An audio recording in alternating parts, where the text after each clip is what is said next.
Welcome back, everyone, and thank you for still sticking around. I do appreciate it. This is the Political Brown Kid as usual, up early in the morning, like Ice Cube say, dressed in black. Don't know why. Some down in my suit and tie, but not really. I'm just chilling in a t-shirt and some sweatpants, but it's still early as hell in the morning. You can probably tell because my voice is cracking. But I just had to make this. I just had to make this because as soon as I turn my TV on at 5 o'clock in the morning, again, I'm getting overload. I told y'all I'm getting overload from all this. This, all this good treatment, I guess, should I say. I don't know. But, I mean, you would think that I'd be happy, but it's like, it's frustrating to be like, well, how come all of this is coming all of a sudden? Why didn't it come now? Let me tell y'all what I'm talking about. Like I told y'all before, I'm telling you, don't listen to the media. The media doesn't want you to burn something down. And I agree. I don't think that people should be burning things down. I'm not advocating for you to go out and riot and kill and hurt people. That's not what we do here. All I'm doing is pointing out facts. And the facts are these news people will go out here and tell you riots don't help. Riots do not help your cause. Peaceful protesting like Martin Luther King, that's what helps and that's what gets things up. They lying to y'all. They just don't want you to tear stuff up. But look at what's happened. Think about it. All of the protesting that people have done. And again, I will point out what I told you in an earlier post. If you have not caught it, I'm going to give it to you now. And if you have caught it in my previous post, you're going to hear it again. Martin Luther King, the most effective thing that he ever did, one of them is fortunate and one of them is very unfortunate. But the one thing that he did that was fortunate that gets attention is the boycotts. Boycotts get things done. When people start getting hit financially, when the government and when businesses started getting hit financially by black people saying, we ain't supporting your business, we just not coming in there. We're not going to buy anything that you selling, or we not going to use your buses. That's okay, I walk. And those white people stopped getting money from black people. Then they said, well, let's negotiate. We need to listen to your issues. The protests are just something that gets you on TV. You walking hand in hand singing We Shall Overcome. That gets you on TV and it also gets your ass whooped. But because people know that you're a peaceful protester. Ain't nobody touch the Black Panthers when they were walking around with guns, because Black Panthers said, I'll shoot you. And people was like this, they may or may not shoot me, but I ain't going to take that chance. So people left them alone. And now to this day, Black Panther movement has been demonized. Black people don't even mention Black Panthers because they know the white people don't like them. Again, black people let white people control who they love and how they feel and who they should support and who they should glorify or demonize. Black people don't support Black Panthers. They don't support Nat Turner. They don't support anything that has to do with a rebellion. They don't support, was it Marcus Garvey that said go back to Africa? They don't support anything that was rebellious and threatened white people.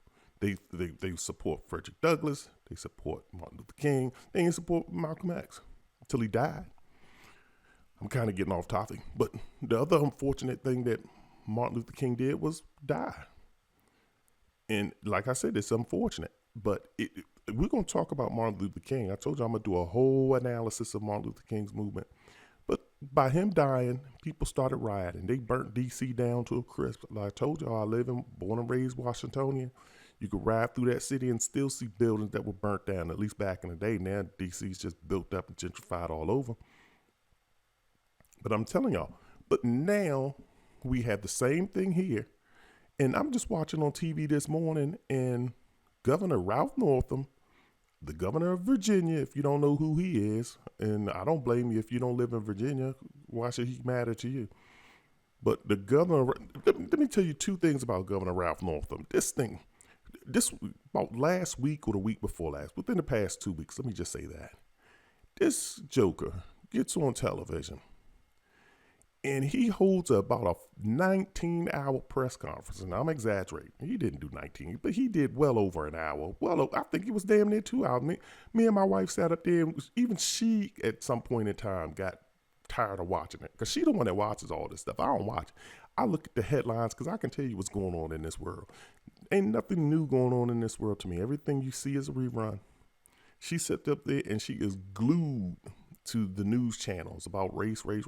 I get racial overload. I can't do it. But getting back to what I was saying, Ralph Northam about 2 weeks ago, he had about a 38-hour press conference talking about removing some Confederate statues. Why does it take you even 10 minutes to have a press conference? That should just, listen, this is what I'm trying to say to y'all. Remember, they tried to get the statues removed, 10 years ago? Was it 10 years ago? About at least 5 years ago. They tried to get them statues removed. They said, look, I'm talking about black people. Black people tried to get these statues removed. Charlottesville, they tried to get them removed. Eric Garner, they tried to get these statues removed years ago. And white people did not budge. You had every white person in America talking about these statues are a part of history. These statues need to stay. You had white people come out with putting Confederate flags on their truck in support of keeping a Confederate flag. And these white people didn't budge on these statues. I'm telling you. You go right over in Alexandria, they got Jeff Davis Highway. They still haven't changed the name. They supposedly supposed to change the name. I haven't seen the signs. I still see Jefferson Davis Highway. At least you go down there near Woodbridge, you still see it, Jefferson Davis Highway. When you gonna change it? I mean, but getting back to the statue, they had about a 58-hour marathon press conference. It was more like 2 hours. But my thing is, what do you need to say in 2 hours? Why does it have to be 2 hours? He had about 38 people behind him. Everybody had to get on the microphone. He talked for about 50 minutes. Then the next person talked for about 30 minutes. Then the next person talked for about, then he got back with him. My thing is, all you had to do was get up there and say, we're taking the statues down. We're taking this statue down, this statue down, this statue down, this statue down, this statue down. Name the location and then say, peace. Any question? Peace. All right, I'm out. Bye. That's it. Press conference over. That takes about 10 minutes to do. But instead, they putting on a show. I'm looking at all these magazines, Forbes magazine, how black people have been wrong. Now you want to come out with how black people have been wrong? That's not the article title, but I'm seeing all of these people come out with all of these magazine titles about how black people can be wrong, how you could support black people. Why, now organizations that did black people wrong, and I'm pretty sure they're probably true, but why now all of a sudden? And now Ralph Northam, Governor Northam of Virginia, this morning, I'm talking about this morning, he gets on television and he's like, we are going to make Juneteenth a national holiday. Like I told y'all, Nike's made it a holiday. I want to say Twitter or one of those social media companies have made it a corporate holiday. Now Ralph Northam has come out. I think he's the first state to say that they're proposing for. I don't know if he's going to make it or he's proposing it for it to be a national holiday. But now he's on board with it being a national holiday. Again, here's white people dictating to you what your holidays are. Now, mind you, I'm not mad because Juneteenth should have been a holiday. It should have been a holiday back when Juneteenth occurred. In the 1860s, probably about no later than 1890, 1901, that somebody should have been said, Juneteenth is a holiday. We fought, just as many white people fought and died to help free these jokers. So at least these jokers deserve the black people deserve a holiday. That is their Freedom Day. And we need to celebrate. It should be fireworks popping off just like on July 4th. There should be fireworks popping off on June 19th. But not even June 19th. See, people always designate June 19th is Juneteenth. It is Juneteenth, as in June 13th, 14th, 15th, 16th, 17th, 18th, and 19th. But I guess, you want to culminate it at the end of the 10th. But hell, you should be having a cookout at least on the 13th and then doing something every day in between. And then probably cap it off with the big bang on June 19th. But now he's on TV giving his Juneteenth speech. We are in Bizarro land. Do y'all know what Bizarro land is? Superman. Did y'all used to follow Superman? Y'all young kids, y'all probably don't know about Bizarro land.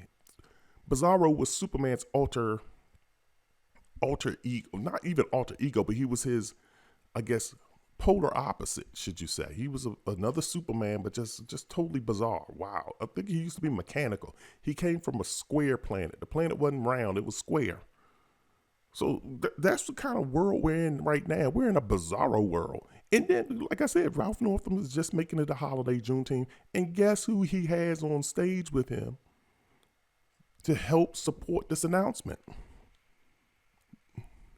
You would think he would have somebody of significance, Michael Eric Dyson. Michael Eric Dyson's here in DC area. He could have taken a trip down there to Virginia. He didn't have Michael Eric Dyson. Angela Davis. He didn't call Angela Davis up. He didn't call Jesse Jackson. He didn't call Al Sharpton. He didn't call Andrew Young down there in Atlanta. I went to school with Andrew Young's son too up at Howard University. He had his own police experience at Howard University's homecoming, I do believe. He could have called 100,000 educated blacks. Guess who this fool called? You guessed it. If you all at least guess what industry he works in. I'm gonna say it. 3, 2, 1. You guessed it. Entertainment industry. He called this idiot, and I'm gonna call him an idiot. I have no shame in calling you an idiot. Pharrell Williams, another mandingo. He's another one that chases white women or chases very light-skinned black women.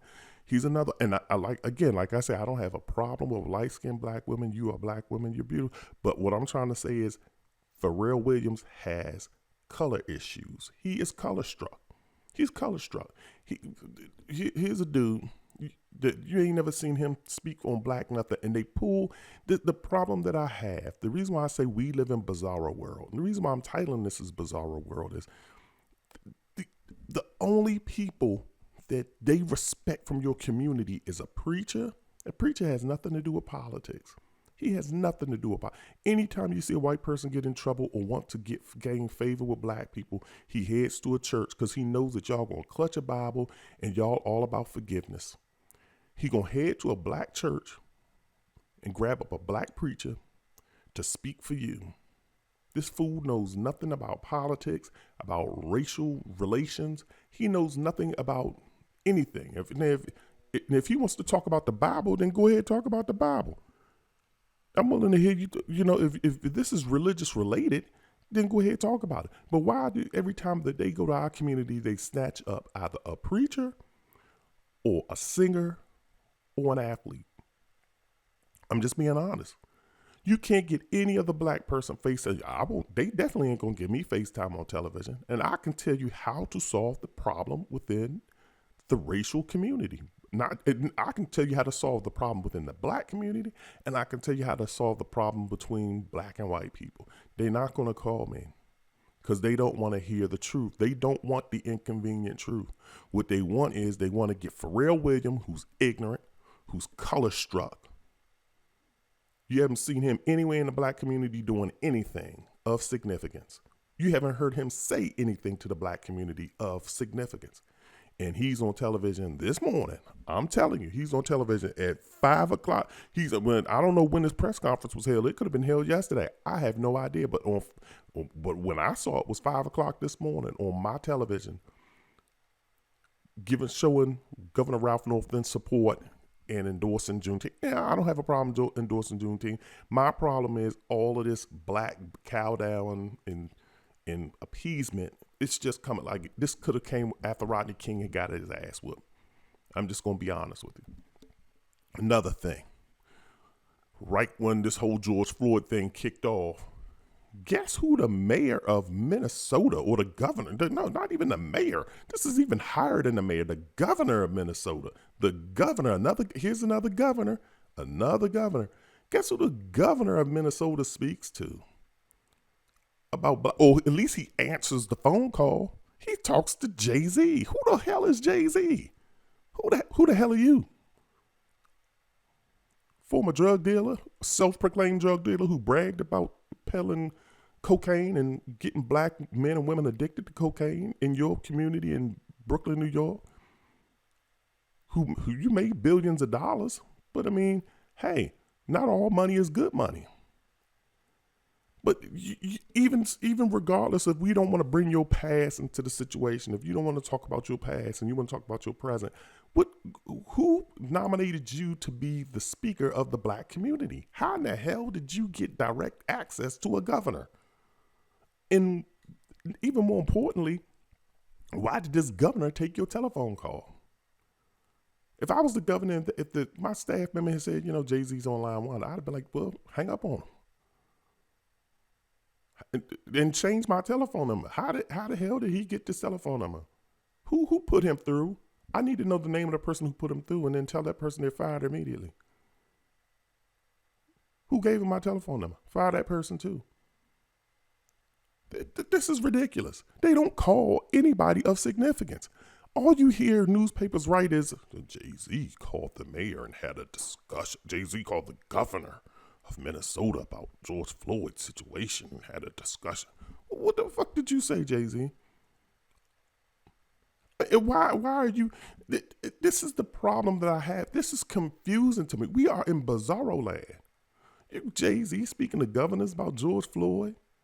Pharrell, and the Jay-Z, again, another one who's color. I mean, he married a black woman. He's at least he's still in the black culture, I guess. But good God, I haven't heard you say anything of significance ever, not even in your music. Chuck D and at least Nas and, Killer Mike, and I can name a lot of other people who are way more spoken. Paris, remember Paris, black rapper, Black Panther rapper, Paris? I can name a whole bunch of other rappers. Dead Prez. I can name a whole bunch of other people who had a lot more things of substance and intelligence and intellect to say than you. The only thing I can learn about you is what kind of fashion was in style and what kind of car I should buy. That's the only thing I could have learned from you from listening to your music. And you have direct access to a governor speaking on racial issues, speaking on concerns and logistics. I don't know what the hell y'all was talking about, but I don't need you speaking for us. And black people need to embracing dumb stuff. We need to stop embracing dumb stuff. Ooh, Jay-Z called the governor. We gonna get things done today. Seriously? If Pharrell was on TV back in that Juneteenth, I'm telling y'all, we need to celebrate that this year.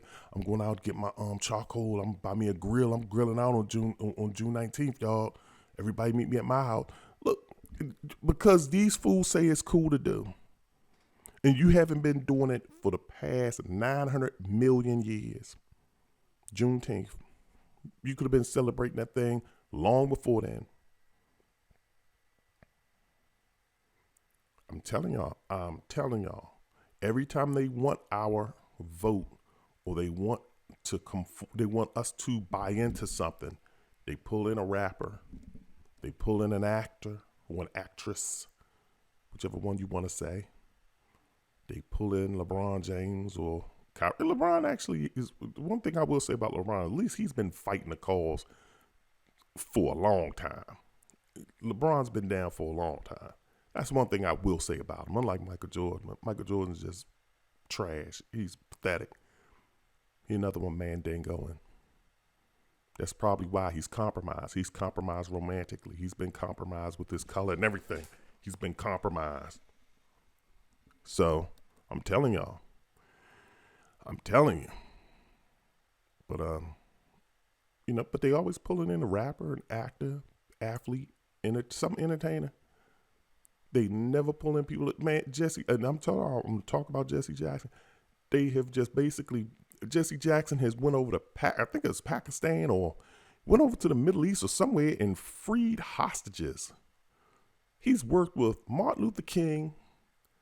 He started a Rainbow Coalition. He ran for president and had a successful run, at least a significant run. Him and Shirley Chisholm. This man has done a lot. He's been in the trenches for years, and now Jesse Jackson is just a shell of a man. Unfortunately, I'm gonna talk to y'all about Jesse Jackson. So some of y'all gonna already hear it. When I do that post, y'all gonna keep that in mind because I'm gonna regurgitate that.